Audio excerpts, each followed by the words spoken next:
Hi book friends, it is Katie with Katie Reads and welcome back to my channel. If you're new here, my name is Katie and I resell used books on multiple platforms and I talk about that here on this channel. This is probably my biggest question in all my videos. Tell me about your free book pickup service. So I'm going to give a very brief high-level overview, a little bit of context about how I got there.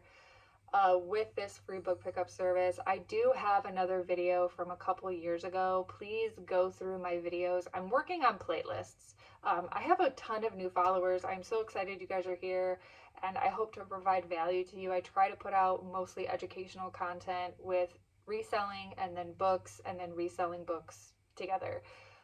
I'm working on putting together better playlists, so please look through some of my older videos because not a lot really would change when I'm talking about my free book pickup service. With the free book pickup service, I started it 5 years ago. I started it in the middle of garage sale season and I started a Facebook page. I advertised it. I told people what I was doing. I just dove in and waited for people to go for it, to reach out to me. I put all the bait out there, put myself out there, and it grew very quickly. So thankful, insanely thankful.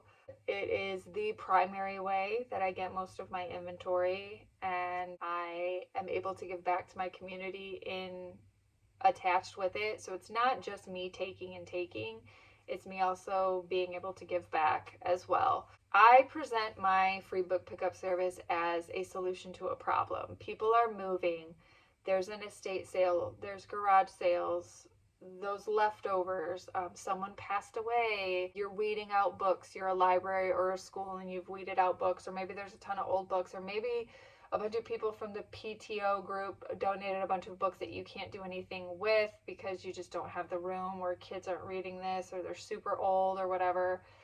I am a solution to a problem. And that's how I've always presented it. That's how I've always marketed myself. And then I am very transparent. I tell them that I'm a bookseller. Anything I can't sell gets redonated back into my community. And I don't make that up. I'm currently now working with our county jail to provide them books. I work with migrant workers and provide them books once a year.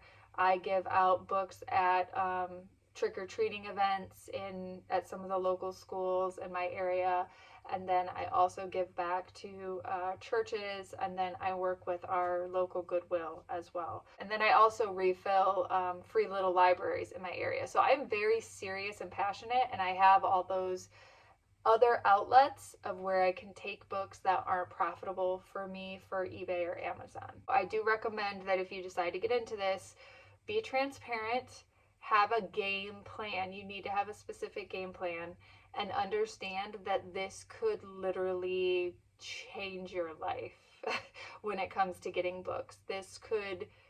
It was overwhelming at first. Now I'm kind of used to it, but if you start it, you're going to be totally shocked at how fruitful it could potentially be. Again, depending on your area, geography is everything when it comes to reselling, so keep that in mind. I did have a storage unit for 2 years. I got rid of that storage unit because it started to become a death pile, and I didn't have the ability to go there every single day and sort through stuff every single day with 2 kids.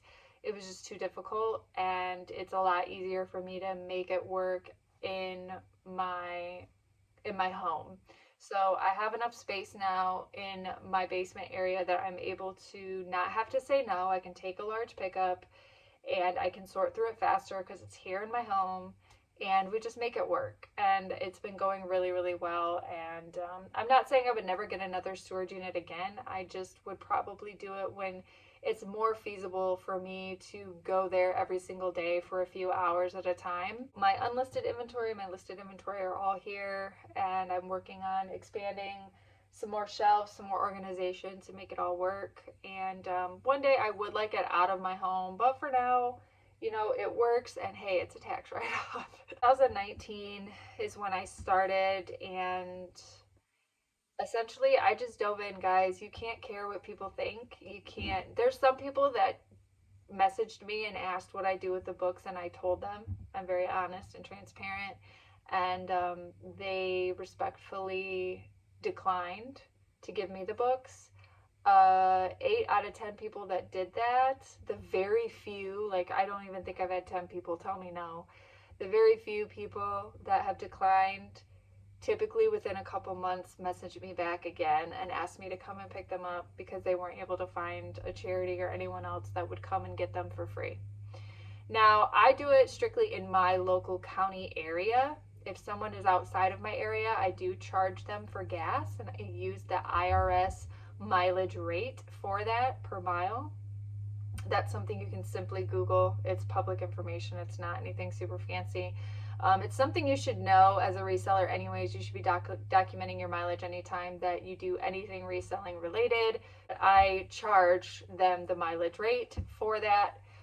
Usually, for a while I accepted donation, but I would show up and it was, a good hour away, and they would give me like $5. That doesn't even cover my gas. So I had to just start being firm with saying it had to be the IRS mileage rate. This is the quote of what I would charge for my miles to come out there, because that doesn't even include my time, energy, effort, all the things I have to do. And then with out of area pickups, I do ask for pictures. I do ask detailed questions like the condition. Is there any mold, any weird smells, anything like that? If they're very bad condition books, I will not pick them up. If they're damaged with, mold or smoke, or if they were in a fire or anything like that, I encourage them to go to a recycling service and recycle those books. And I give them a couple resources in our area that accept recycled or books that accept books for recycling.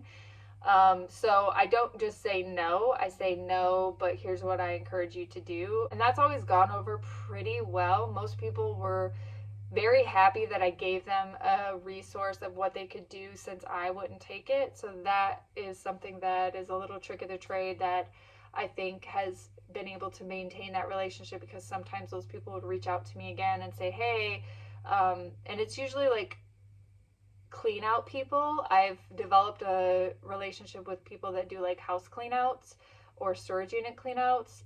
So those people will reach out to me repeatedly. So being able to maintain that relationship and saying no, but here's another option, and then still reaching out to me again later, knowing what I'm looking for, that has really, really been great. So again, just kind of like learning how to talk to people, how to network, how to do all of that. So now I've developed relationships with some of our libraries, and I'm helping them because libraries have the problem of they need to get new books every so often, every year, and they need to have room. I mean, libraries don't have unlimited space. They do have archives, and some things aren't ever, taken off the shelf. But essentially, like, fiction and nonfiction, stuff that's gotten old, hasn't been checked out in the past couple years, like that type of thing, they need to get it off the shelf and move it so that way they can use their funds to get new books in, typically where I help them a lot. And there's a lot of libraries out there that you would be surprised that don't do library sales. That's where geography kind of comes into play with this. You need to understand your area, your libraries, your schools, your colleges, your churches, and then start thinking outside the box. Reach out to nonprofit organizations.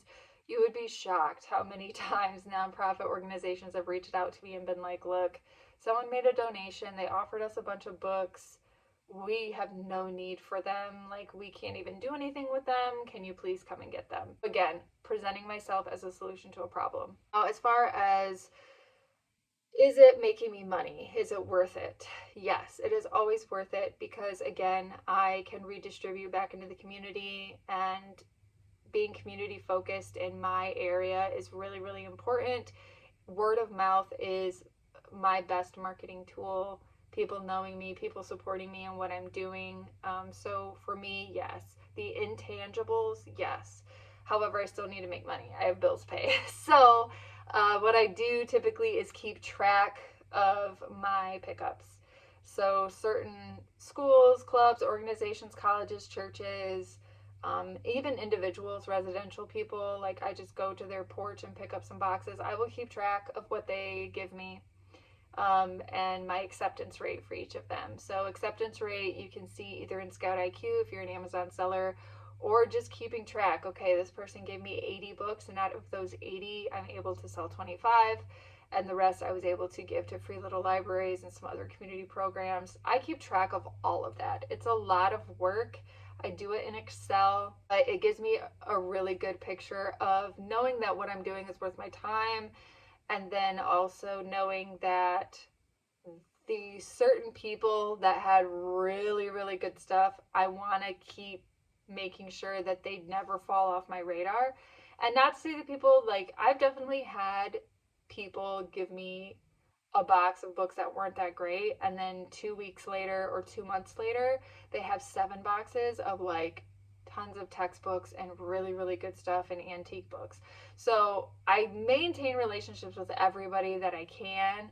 Um, and that's where my Facebook page is really, really helpful because I continuously can keep posting, and I'm thinking about starting up a email list. We'll see, but that's how people can like still keep seeing me and having my service in top of mind for what they might need in the future. But it's really, really important to foster certain relationships, especially with larger organizations.